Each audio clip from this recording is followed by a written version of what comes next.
Hi, everyone. How are you? Thank you for having me here today. Special thank you to Elizabeth and to, yes, my fellow social justice warrior, Nicole. It's always such an honor to share the stage with you. So I want to start by introducing you to Karen. Karen is one of the many students who has played a significant role in helping us develop our models and our products and services. You've heard Karen's stories a lot, but I'm going to share it with you again today. Karen was born and raised in the Bronx. She is a first-generation college goer. She didn't really understand what it meant to go to college, but she had a dream. She worked really hard, almost didn't graduate from high school, but eventually she did. And she landed at BMCC, the Borough of Manhattan Community College. Almost immediately, she struggled to gain her footing. She didn't have anybody to guide her or to connect her to the resources that would allow her to navigate a complex system. She didn't understand the deadlines, activities, and behaviors that would lead her to succeed. After her first semester, once her financial aid package fell through, Karen dropped out. She decided that it just wasn't worth it and that the investment wasn't worth it. That's me. So like Karen, I too struggled. I'm a first-generation college goer. I was born in Port-au-Prince, Haiti, and grew up in inner-city Boston. To parents, even though they did not have a college degree, understood and believed that that degree was potentially my path and our family's path out of poverty. But since neither of them had a degree, college was this abstract thing that we talked about. We didn't really know what it took to get there or how I was going to get there. Luckily, I had a very crafty mom. She used to work at a nurse's aide as a hospital. And one day she overheard a group of doctors talking about where they were sending their kids to college. So she came running home and she said, okay, I got it. You have to go to this thing called an Ivy League. And you have to go to this place called Dartmouth. Because that's where Dr. Carpina is sending his daughter. And if it's good enough for Dr. Carpina, it's good enough for you. So that's how the specific dream of a college was born. It was through that overheard conversation in the emergency room of a hospital. So I was like, okay, we're going to go to this Dartmouth thing. Don't know what it is, but we're going to figure it out. So worked really hard, and with their support, started getting those college acceptance letters. And eventually, when the one from Dartmouth came, we obviously figured out that it was pronounced Dartmouth and not Dartmouth. We treated the moment almost as if we had won the lottery, because we assumed that the most difficult part of the journey was behind us, and that getting in was actually the golden ticket. As you can probably tell from my tone, boy, were we wrong. Like many first-generation college students, I embarked on my college journey with the credentials, right? Believing that I was prepared for the road ahead, but I wasn't. I completely bombed my freshman year at Dartmouth. I bombed academically, I bombed socially, I bombed emotionally and financially, and again, quickly discovered that getting in was only the first step. While my story has a happy ending, each year, hundreds of thousands of students with backgrounds and stories similar to mine and similar to Karen's embark on their college journeys, believing, like we did, that they were prepared for the road ahead. But the statistics tell us otherwise. Only 9% of students from the lowest income quartile can expect to earn a bachelor's degree by their mid-20s versus 77% of students from the highest income quartile. Think about the gulf between those numbers and those statistics.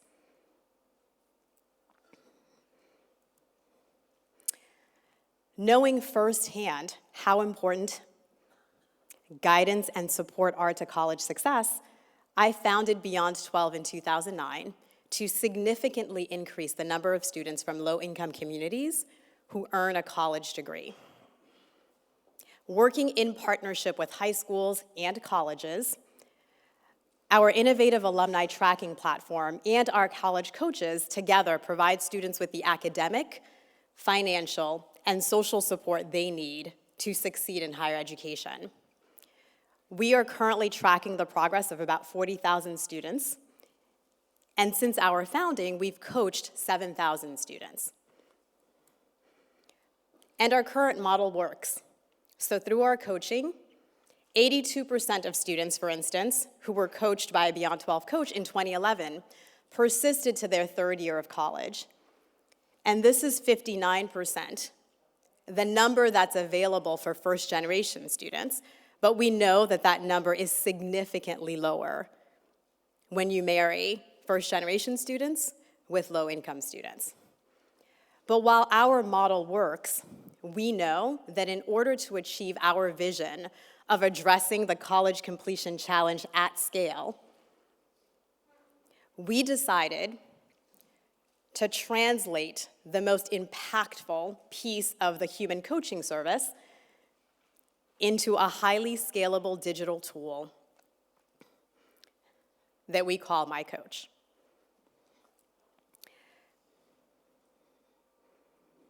So My Coach is a mobile app that was developed specifically for first-generation college students. From helping students answer big-picture questions like, do I belong here? Should I stick with it? To smaller questions like, when should I refile my FAFSA? When is my financial aid paperwork due? When is my ad drop deadline? My Coach helps students navigate their college journeys successfully. We spent about 6 to 8 months or so working with human-centered design firm IDEO, with leading badging and nudging experts, as well as with a mobile development firm, to conceptualize, design, and build the app. Our most successful collaborators, however, were our students. We co-created and co-designed with them in workshops and listened to their stories through one-on-one interviews, and we continue to listen to their stories. And based on the insights that we heard from them, we built an app that has 4 primary features and functions. The first is Simplified Essentials. So we heard from our students, and we know from the coaching, that one missed deadline can often derail a student's experience. So through an interactive, campus-specific to-do list that we're augmenting with evidence-based nudges and push notifications, My Coach translates essential college tasks into actionable, bite-sized steps and easy-to-follow steps. The next feature is purposeful reflection. So we heard from our students that sustained success goes beyond just meeting deadlines. My Coach generates these short reflection quizzes based on our successful coaching curriculum. And these quizzes give students an opportunity to reflect on their skills, challenges, and experiences, and create relevant and meaningful goals and to-dos based on those quiz results. The next is community inspiration. So again, the data and the research tell us that the more connected a student is to his or her campus or to other students, the more likely that student is to persist and graduate. So through lightweight weekly prompts, My Coach allows students to inspire and be inspired by others by sharing tips and experiences with their peers in an easily browsable way. The next feature is tracking their progress. So one of the primary roles that our coaches play is to help students celebrate key accomplishments and milestones. So too, the My Coach app allows students to keep track of their progress and celebrate their accomplishments.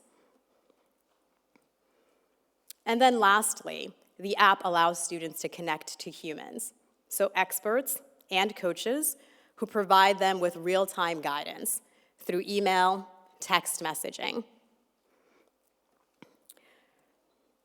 One of the most amazing things that this research and this work allowed us to do is to really segregate and tier our human support so that we can amplify the work that our coaches and that humans do.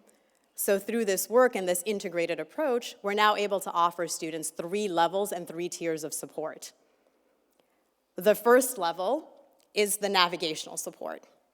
So students get the navigational support now through the app and through other peers. They don't necessarily need to get that from a human coach. The second tier of support is the transactional support. So students, when they have real-time questions, we connect them with experts. Experts aren't full-time employees, but they're able to provide on-demand support to students when they have a specific question. For those transactional moments or those pieces when they have very specific questions, for instance, about financial aid.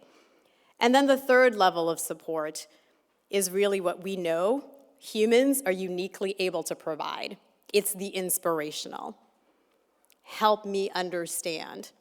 Help me navigate. I have doubts. I'm not sure I'm college material. Can you help me go through this? And so for us, it's this high-tech, high-touch approach that we believe allows us to impact not just the students, the 40,000 plus with whom we may be directly working, but the institutions in our student story. Because we also have a back-end analytics tool that allows us to mine the data and feed the data back to the K-12 organizations that prepare them, whether it be their high school or their scholarship organization, as well as to the colleges and universities in which they are enrolled. So as you heard from Nicole, the work that we do is really about increasing opportunity and ensuring that those opportunities are available to all. And so my call to action with you is, or for you is, join Nicole and I. We know that a college degree is not a panacea. However, we also know that a college degree is a proven pathway out of poverty, and a high-quality degree allows students to not only enter the workforce, but to succeed and excel in the workforce. So we together envision a day where every single student will have the opportunity to earn a high-quality college degree that allows them to provide for their families, contribute to society, and break the cycle of poverty for the next generation. Thank you so much for your time, and we're excited to continue this conversation.